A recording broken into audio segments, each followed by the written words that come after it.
I'm Cosmo. What's going on, my beautiful boys and girls out there? Welcome back to another Jaden animation reaction. So today let's check out, I was almost in Squid Game. Jaden Animation was gonna be in Squid Game Season 2, but apparently she did not. I didn't actually even know I was gonna recognize her there.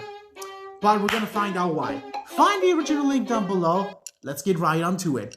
When I say I was almost in Squid Game, I specifically mean Netflix's reality show version, not like the actual one where people died. Sorry for a bit of a bait there, but also I'm not lying. So before I get into that whole story, I need to explain how I was even put in that situation to begin with. Early last year, Jacob, our friend Joe, my brother Jax, and I all went to this little Squid Game pop-up event hosted by Netflix. It looked interesting, to say the least. A combination of curiosity and boredom. I didn't actually even know that. To buy tickets. Our Uber took us to the location provided, and we were dropped off at a scary back alley in the streets of LA.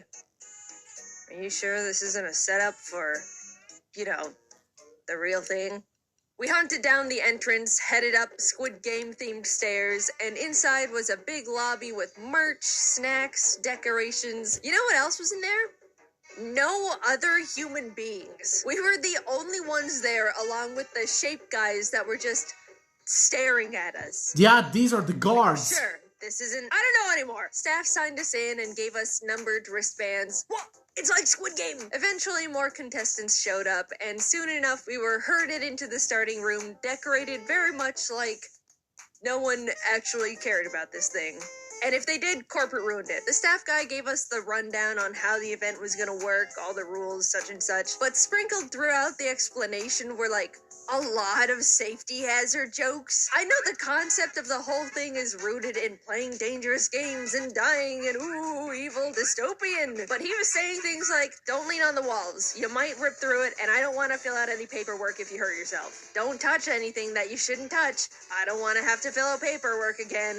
He was very anti-paperwork, like way more than the actual human safety part. Based on what we've seen so far, our group knew we were about to experience exactly what we were hoping for, but with not the death part. For the first game, we were led into a room with lines of glass squares. What? It's like Squid Game again! The glass jumping part! When it was your turn, the pattern on the 10 squares would be shown, and you needed to memorize which tiles to step on. It's like, well, I guess it's kind of like Squid Game. Kinda. The first batch of people stepped up, the patterns all flashed, but before anyone could begin stepping on glass, they were instructed to hold it and only take one step at a time. For the whole game, we had to watch everyone take one individual step, stop, wait to be confirmed, then take one more step.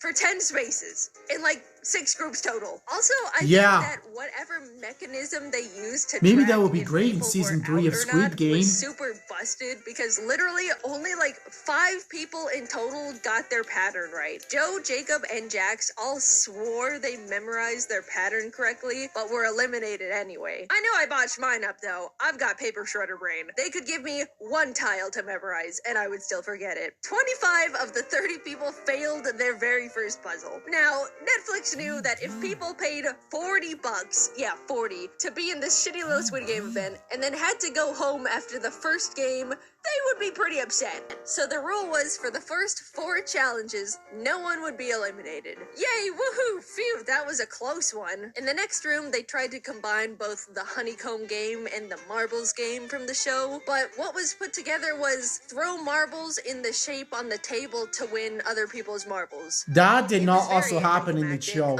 but that will be a new thing for season 3.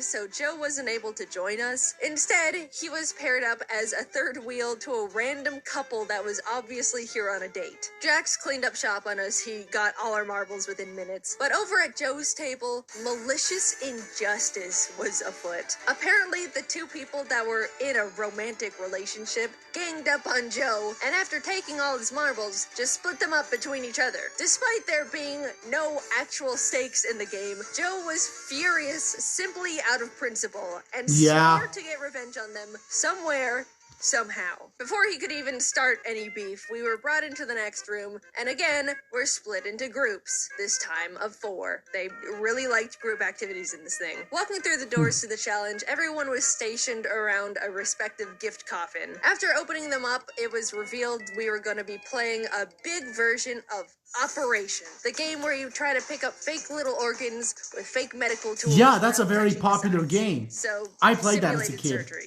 Maybe that'll be great for season 3. I guess that was kinda in Squid Game. At least they decorated the boxes like it, but I mean, we're really pushing it at this point. Jacob and I randomly got paired up with this married couple, and the 4 of us started inspecting the tools when suddenly the woman goes, "Oh, will you pass me the forceps?"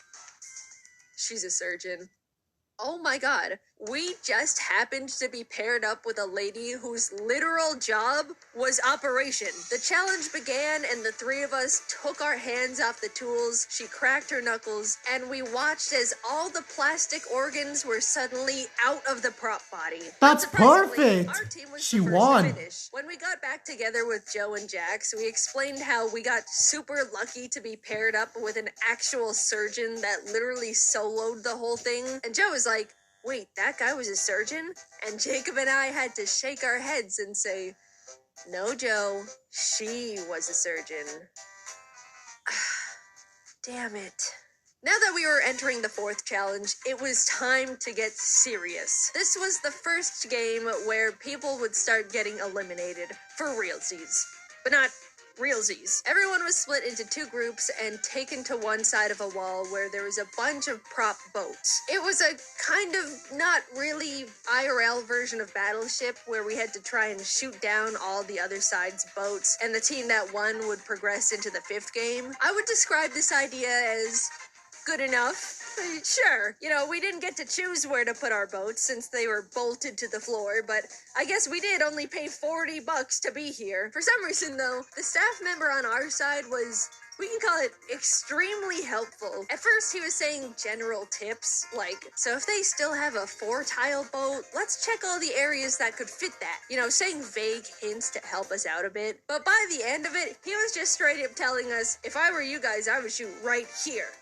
Like, this guy wanted us to win, and win fast, so either he had some kind of bet going on with the other staff members, or dude just had places to be. All the other team's boats were sunk, and the remaining 15 or so people were led into the semi-final game. It was obvious as soon as we saw her, we were finally playing the classic red light, green light. Let's go, finally, with the Squid Game doll! But there were giant gift boxes scattered around the room to act as obstacles, because when you think about it, red light, green light isn't high stakes when staff can't actually shoot the contestants. Like, something had to be added to spice it up a bit. We gathered on the starting line, and the game started. As we were playing, I was thinking, how are they measuring if we're moving or not? You know, I doubt they recreated the entire motion tracking doll thing just for this pop-up that's getting torn down after a month. I figured the only thing they could be using to track motion is our wristband, so in between the green lights, I focused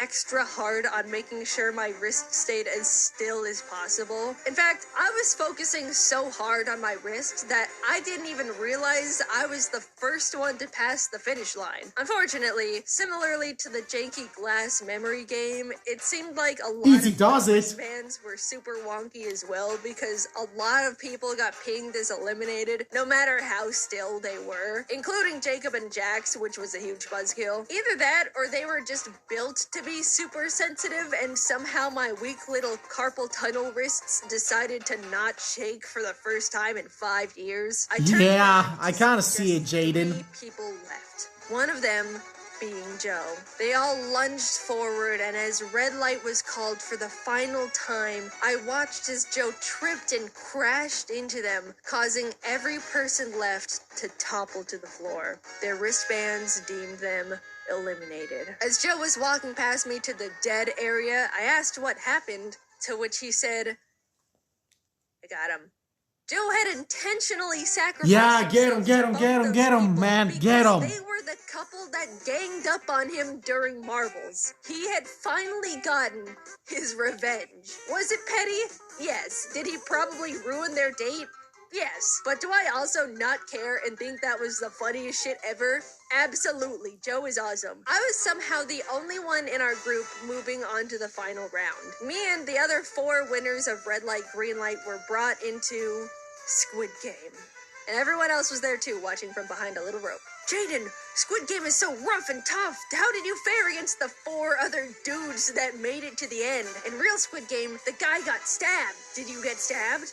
You're probably wondering. And oh, dear viewer, no, I did not get stabbed. In fact, thank God. Get hurt at Thank all God. Because Netflix didn't want to deal with paperwork. Instead, Curse we played Netflix. hold a fake egg on a spoon and attack each other until there's 1 egg standing, but attack in a way where there's no paperwork. Which is fine with me because I doubt any of us actually knew how to play Squid Game anyway. The buzzer rang and everyone started shifting around in the shape. Since I, for some reason, have experience in high-stakes game tournaments, I deployed my signature strategy of don't bring attention to myself. I simply dodged and weaved between the guys swiping at each other's eggs. I can take someone on in a 1v1, but any number higher, and I've gone well past my capabilities. Eventually, you can do it, there were just Jaden. 3 people. I'm voting for The crowd her. started yelling, the girl's still in, and the 2 guys started walking towards me. But then my personal peanut gallery chimed in with, hey, they're ganging up on the girl. Boo, shame, boo. And that flustered them enough to back away again. Apparently, the power of teamwork and fear of misogyny can persevere through anything.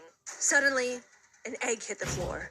It was just me and non-woman hating guy number 2. The exact 1v1 I was trying to create. We circled each other, both our spoon-holding arms stretched out as far as they could go. He swung at my egg a couple times and I managed to dodge, but I couldn't win this thing if I didn't go on the offense. Wait, what if I just... Yay. Even though that's cheating, but she did it. The front man came out and escorted me to the VIP area where he gave me a plastic animal mask, like in Squid Game. And we took awesome photos together, and I got an awesome t-shirt that said, thanks, winner. front man. Thanks a lot, man. Time, but as this was happening, the staff pretended to shoot all the losers with fake gun sounds. Unfortunately, I didn't get the 45.6 billion money prize like in the show, but along with the t-shirt, they did give me a special form to fill out that would give me priority application for Netflix's actual Squid Game reality show, Squid Game: The Challenge, Season 2. I looked at the form and thought, you know, we'll just see what happens. Filled it out and was able to bring my friends back to the VIP room with me because winning isn't fun unless you do it with your friends. That's what Squid Game taught me. There were a bunch of snacks and alcoholic beverages in the winner area, and I gotta say, the alcoholic squid drinks were probably the worst things I've ever tasted. It was astonishing how bad they were. Yeah, they were. And I can still imagine it. I don't even know what ingredient could do that to a drink. Anyway, after I submitted my form, I half expected to never hear anything about it ever again. But to my surprise, Netflix reached out to interview me about potentially being a contestant on the show. In fact, I was forwarded to the next round of interviews 3 times to completely break any potential rules of confidentiality. I was starting to think there might be a chance I could actually be on the show. But eventually, the interviews came to a stop, and I have come to the conclusion they have moved on to better qualifying people. Most likely because I will admit I was a bit too honest during the interviews. They basically all just looked like this. What kind of a role do you think you would play in Squid Game as a contestant? I'd probably just be a follower. I don't like taking charge at all. How hard would you fight to win Squid Game? Not that hard. Have you watched the first season of Squid Game: The Challenge? No. Well, I watched the first 20 minutes, but I turned it off because I thought it was really badly paced and boring. So that was that, and I'm okay with it. Or who knows, maybe they saw my very strange track record of winning game tournaments and got scared. It kind of seems like those kinds of really intense and active game shows like real-life Squid Game end up having a lot of people complaining about how they got hurt or weren't treated all that great anyway. So I'm glad I'm sitting safe and sound in the comfort of my own home. I'm glad I'm not dealing with Squid Game related injuries, in fact. Also, very quick reminder that techwear merch is going away soon. If you're late to watching this video, it's probably already gone, to be honest. Sorry. I tried to warn you. Thanks for watching, though, and see you later. Another great animation by JAIDEN Animation herself. Make sure to subscribe to her for more awesome animations that she made. I'm so glad that she was supposed to be in Squid Game, but apparently she did not. It's okay, JAIDEN. Maybe next time, girl. Check out the original link down below for the original video. Subscribe to her. She does insane animations. Smash me some big likes. Make sure to subscribe to my channel so you don't miss out on my future videos. Turn on your post notifications bell on so you get notified. And share this one with your buddies and girlfriends if you really happen to. I will be in the next video. Bye to all of you bros and girls. Bros out. Fist out.